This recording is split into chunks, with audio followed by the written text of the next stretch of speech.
Assalamualaikum warahmatullahi wabarakatuh. We're group 5 of Andi Anissa, Nurfa Ikatunisa, and Anissa Putri. In this video, we will explain the romantic history of English literature. Assalamualaikum warahmatullahi wabarakatuh. Perkenalkan, nama saya Anissa Putri.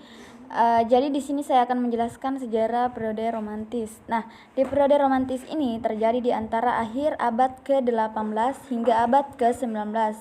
Jadi ini disebut sebagai periode romantis karena pada periode ini ide karya sastranya didominasi dengan unsur-unsur seperti imajinasi, kebebasan mengeluarkan pendapat atau berekspresi, dan idealisme.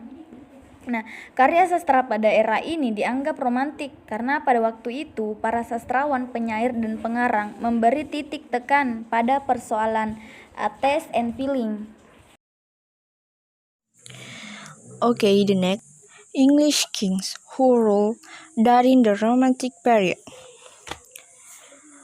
Pada era romantis, Inggris masih dipimpin oleh Wangsa Hanover, tepatnya oleh Raja George III, yang merupakan cucu dari George II.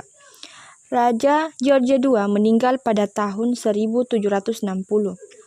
Lalu, ia digantikan oleh George III, yaitu William Frederick, sampai tahun 1820.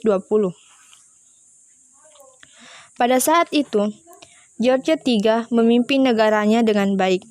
Ia memilih seseorang yang tepat, bernama Lorna, sebagai menteri utama. Peran George III sebagai Raja Inggris semakin mengikis saat diangkatnya William Pitt pada tahun 1784 sebagai Perdana Menteri sebelumnya, yaitu Lorna.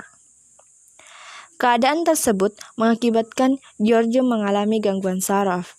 Keadaan inilah yang membuat putranya, Raja George IV, menjadi Pangeran Regent, yaitu pangeran yang mewakili raja. Setelah kematian sang kakak, George IV, yaitu William IV, menjabat sebagai Raja Britania sekaligus Hanover.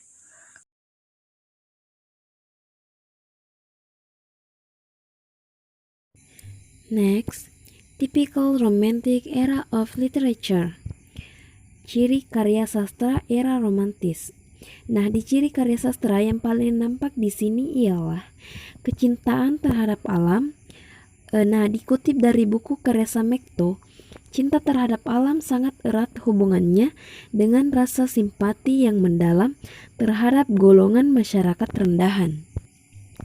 Selanjutnya, para sastrawan pada periode ini cenderung tidak lagi memakai kaedah-kaedah penulisan yang dibuat sebagai standar penulisan pada era sebelumnya. Nah, kemudian pemilihan bentuk karya sastra ditentukan oleh suara hati.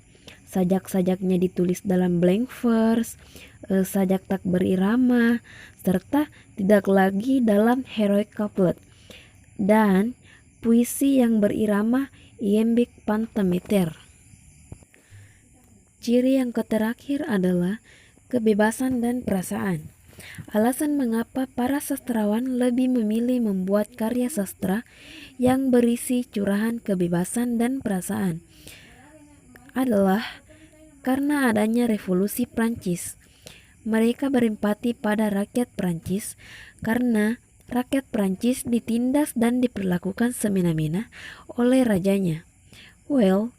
Karya sastra pada periode ini dibagi menjadi dua, yaitu pre-romantis dan romantis.